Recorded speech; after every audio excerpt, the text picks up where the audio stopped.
Hey guys, what's up? You're watching Clique, and today we're going to be reviewing the MOJO68 keyboard. Starting off with the specs, there is a lot here. This is a gasket mounted 65% wireless hot swappable keyboard with south-facing RGB, meaning you should not have any interference with cherry profile keycaps. The case is made out of a see-through plastic and it has a lot of off-white inspired designs on it, like the clear branding in double quotes on the front of the case and the diagonal stripes on the back of the case. While the design itself isn't completely original, as far as the keyboard space goes, this is going to be a very unique looking keyboard that's going to stand out in almost any setup. Checking out these keycaps, these are some of the most interesting keycaps that I've seen. Personally, I'm a less is more type of person. I always like more minimalist designs, but with that being said, I can still appreciate how cool this keyboard looks and the detail that went into making such a unique looking product. The wireless functionality works flawlessly with the receiver that's included in the box. It can also connect through Bluetooth 5.2 to your PC. On the left side of the case, there is a caps lock indicator as well as a battery life indicator and an indicator that will tell you the type of connection that you're using.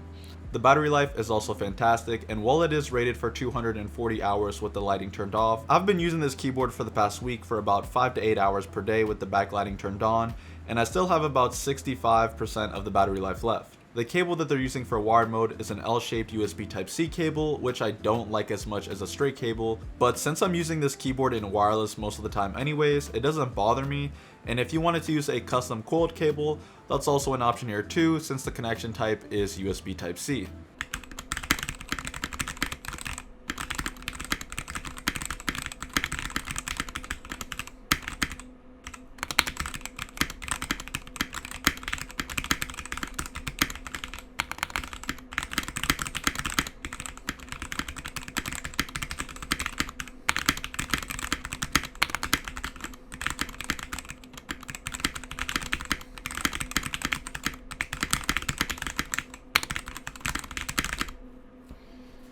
Overall, this keyboard does feel great to type on, with one caveat, which is that it does feel a bit stiff. If you're someone that's used to custom mechanical keyboards with a gasket mounted design and you already know what it feels like to type on a pillow and you get that bounce back when you press into the keyboard, that's not what you're going to be getting here. Now, don't get me wrong, there is a bit of give when you're typing into this board, but in regular use, you're probably not going to be noticing it as much. But if you're someone that hasn't used a gasket mounted keyboard before, you should definitely notice the difference in feel and sound compared to a non-gasket mounted keyboard.